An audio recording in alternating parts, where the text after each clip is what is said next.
thank you for having us here in the UAE pavilion in the Venice Architecture Biennale this year. The wetlands, these new materials. Yes. So please tell us what you're showing. Sure. Thank you for visiting. It'll be an honor to really run you through this exhibition. Actually, as you know, today we have to answer the question that Hashim raised, how will we live together? And for us, it is an issue of climate urgency that we have to address as architects. And how do we construct our future? Today we know that cement is responsible for 8% of global CO2 emission. We are 7.9 billion people today on the planet. We will grow to become 10.1 billion by 2060.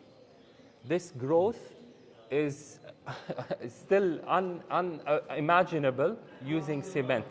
We consume today 30 trillion tons of cement. It's projected we will consume 60 trillion tons of cement by 2060.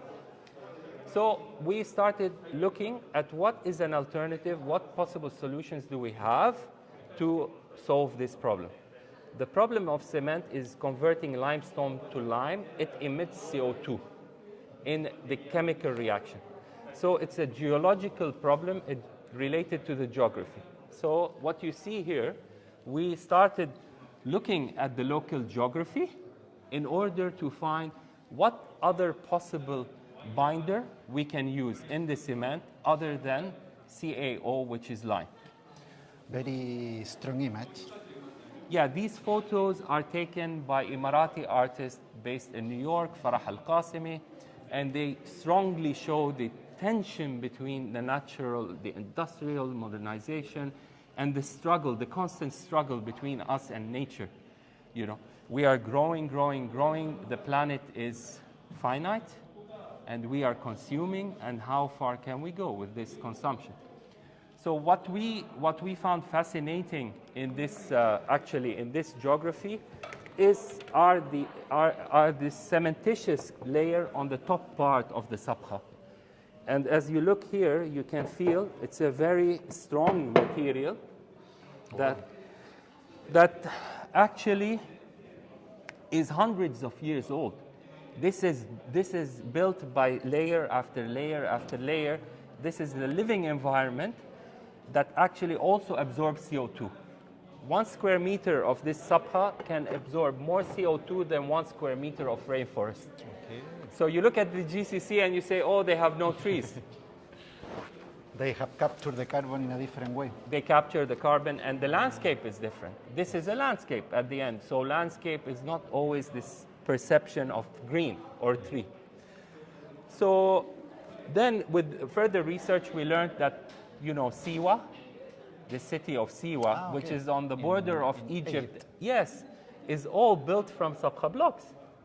Even Chateau Jurid in Tunisia is all built from sabkha blocks. Okay. If you know Star Wars, of course, Holmes Larsted is built from sabkha blocks, and this is how they do it. They take sabkha sections and the sabkha mud, put it together, and it binds to become a very sturdy element. And this works very well in compression. Yes, in compression, exactly. These materials are quite not so strong in tension, working in tension. But then we learned from this that MgO, magnesium oxide, is the binder that is creating this glue in sabkha sections. Okay. Today we cannot promote the extraction of sabkhas to build the future. I mean, we will eat them all alive in 5 minutes, right? So then we started looking, where can we extract the MgO from other than sabkhas? We found out that if you look here at this concrete, we found out that we can extract MgO from the reject brine of desalination water. Okay. The UAE is the 3rd largest desalinator.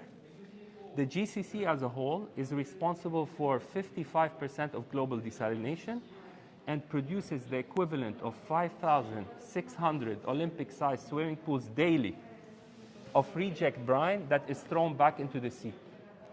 So here you can achieve a much sustainable way of doing it, reusing this, this waste. Yes, yes. So today we question and say, okay, We don't have a vernacular architecture in the UAE anymore. Their vernacular were built using corals from the sea, but you cannot extract coral to build with.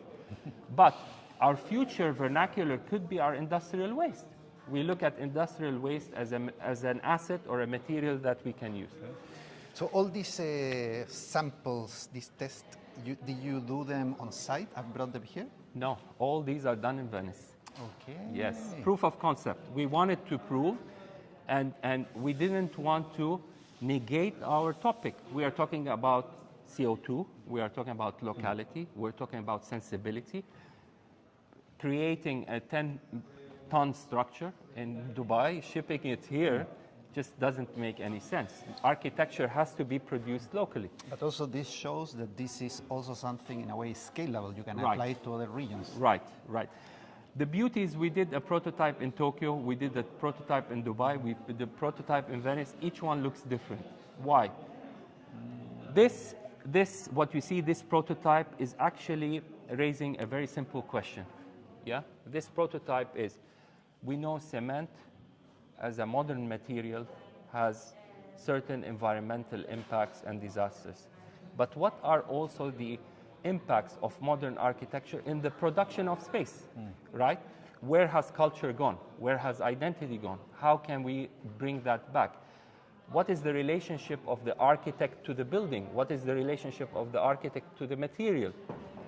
Vernacular architecture, the architect found a wood piece and would use that wood piece in its natural format and with its properties. Today, cement allows me to draw a building, send a drawing anywhere in the world, it's built, I don't need to go.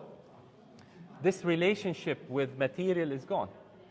So this is made from 2,400 modules that are all drawn by hand into soil molds and then casted. And with this time that you have been researching such material as it comes in a way from earth, it has like an organic aspect to it. How do you see the weathering?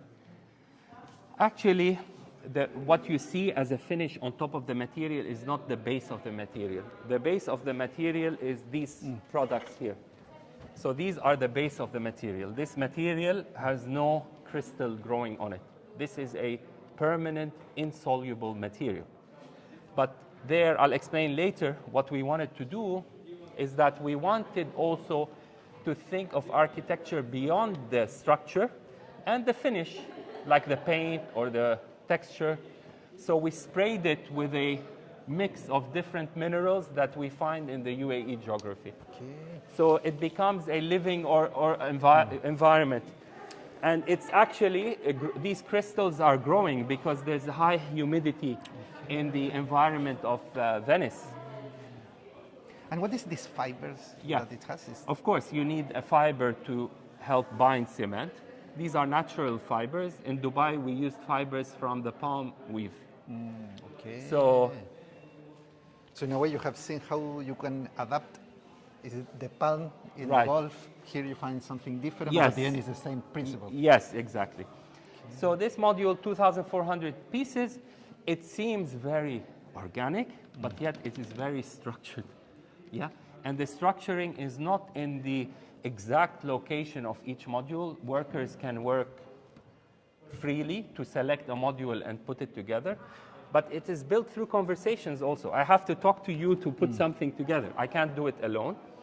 So in that conversation, there is a guiding system, and this guiding system is a collaboration with the University of Tokyo, 2 laboratories, Jun Sato Laboratory and Obuchi Laboratory. Jun Sato is responsible for structural engineering, Obuchi for digital fabrication. Okay. So I'd love to show you from the inside. Don't worry. So here you can see 4 sensors. You see the 4 sensors? Yes. So these 4 sensors actually project a model, a virtual model that we have built the form on the computer. We have designed the form, but the form is only a mass. It doesn't know which module goes where. You are free to put the modules as you want. But we controlled the form just to control the material quantity, not more, not less. That's why we opted to do that. So that form is projected to this through a hologram by these sensors. But this hologram is actually something you don't see with your eyes, but read with devices you wear on your hand. You see, like your thing here lighting blue, this will have a thing on the hand. If you are in the model, it lights blue. Perfect. So I was holding them at the beginning. I put them down. I'll show you them later. This is something that we have appeared entering into construction, doing this gap between the craft, yes, the manual workers, yes, and the parametric digital models. Right, right. Super high-spec technology where then each layer, because this is built from several layers, is then scanned by another device, and these devices are not custom-made. These devices exist in the gaming industry. We just reprogram them, and this is done by Obuchi-san's laboratory in Tokyo University to help us then scan these pieces, and they get uploaded to an as-built model. And then they can structurally calculate this model is safe or not safe. So then you have a mathematical calculation that we submit to La Biennale. That is the most important thing. Okay. So I think it's very clear how the pavilion is addressing the general question and actually bringing concrete answers. As this is an ongoing research, what do you think will happen in the future with this technology? I mean, what I'm interested in is to start looking at the research also at a much larger scale, building a prototype house. But again, as I said in the beginning, the problem of this material, which is a good, and you know, in English they say catch-22, yeah? The problem of this material is now we cannot do it as a cast in situ material.